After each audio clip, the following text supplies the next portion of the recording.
I once saw a watch for $3. Not $3 off, not $3 today only, just $3. And my brain didn't say, wow, what a deal. My brain said, ah, this is a brave way to die. Beat. Because here's the weird truth. Sometimes cheap doesn't look like value. It looks like risk, wearing a discount costume. Today, I'm taking you into the underground city of pricing psychology, where numbers don't just measure value, they manufacture it. Three forces run this city. Value framing, how you explain what people are buying. Anchoring, how the first number hijacks the whole conversation. And risk signaling, why low prices can scream something's off. And no, I'm not giving you motivational quotes. I'm giving you psychological levers you can actually pull, ethically. Part 1. The Market of Mirrors, Value Framing. Picture this. You walk into a market. 10 stalls sell the same bottle of water. Same molecules, same wetness, same ability to betray you at 3 a.m. But one seller says, this is water, 500 naira. Another seller says, this is sterile mineral balance hydration for people who get headaches when they're dehydrated, 500 naira.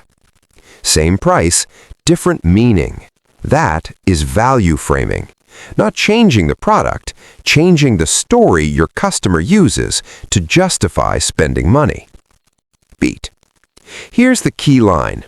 People don't buy things, they buy explanations for spending money. And if your product has no explanation, your customer's brain writes one for you.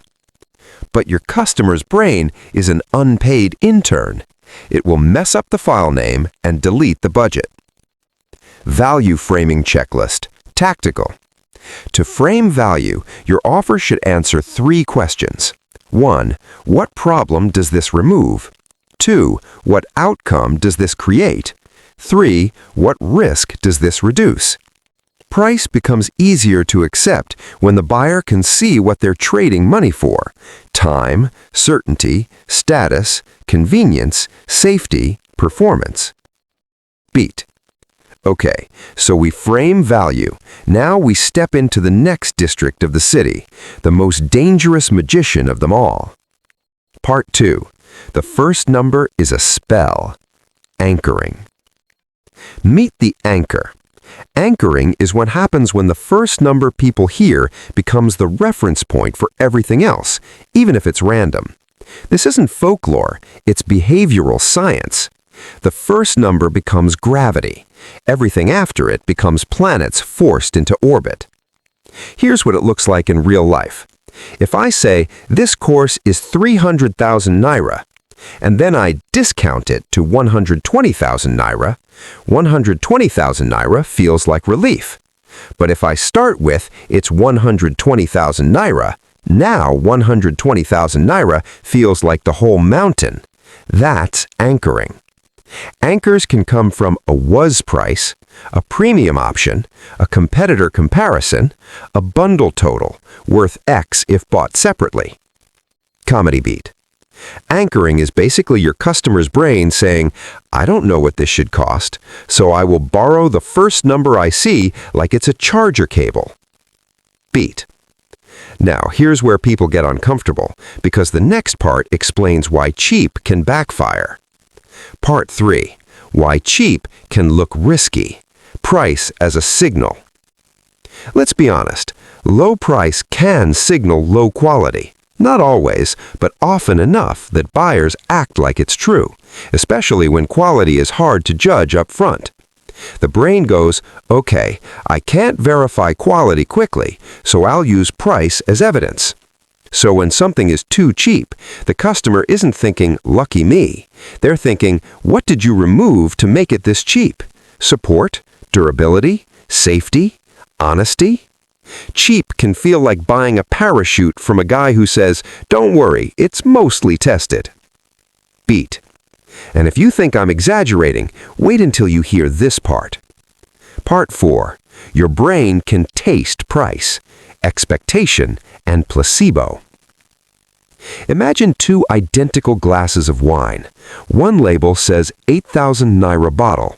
The other says 80,000 naira bottle. Now, same wine, but many people report the expensive one tastes better because the label tag changes expectations, and expectations change experience. This is the rabbit hole. Price doesn't just sit on the product.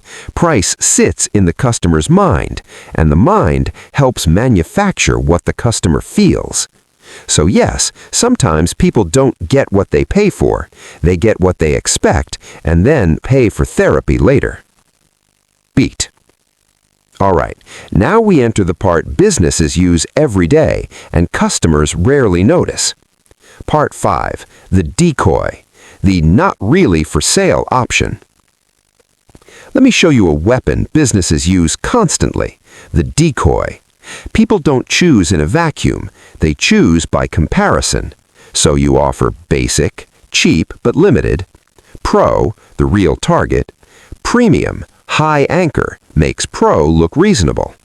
Sometimes premium isn't there to sell, it's there to frame. Premium is the rich cousin you invite to the wedding, so everyone stops asking why the groom doesn't have a car. Beat. Funny, but true. The trail, a simple model you can follow. If you want your pricing to land, follow this trail. 1. Frame the value, outcome plus proof plus risk removal. 2. Set a strong anchor, premium, bundle, or comparison. 3. Offer a smart menu, good, better, best, with decoy logic. 4. Reduce perceived risk, guarantee, trial, testimonials, clarity. And 5. Protect trust. Don't discount so often you train people to wait, because the goal is not charge more. The goal is make the price feel safe, fair, and justified.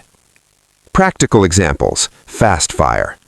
Instead of saying social media management, 150K, say we produce 20 content pieces per month, daily engagement, weekly reporting, so you stop guessing what's working, 150K. Instead of website 400K, say a conversion-focused site, mobile speed optimization, booking flow, analytics installed, so it starts paying you back 400K.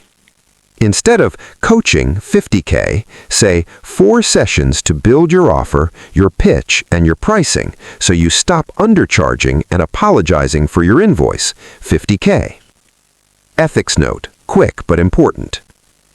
Quick warning, pricing psychology is power. If you use it to hide bad value, you win short-term and lose your name long-term. But if you use it to communicate real value clearly, you're not manipulating, you're translating. Final monologue, the real reason people pay. Here's the truth. People don't pay for the thing. They pay for the certainty it works, the status it signals, the time it saves, and the risk it removes. So when you price, don't ask what's the cheapest I can go. Ask what story makes my price make sense to a human brain. Because pricing isn't math, it's meaning with a currency symbol. Beat.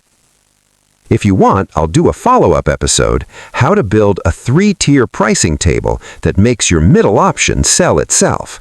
Comment 3-tier and I'll drop the template.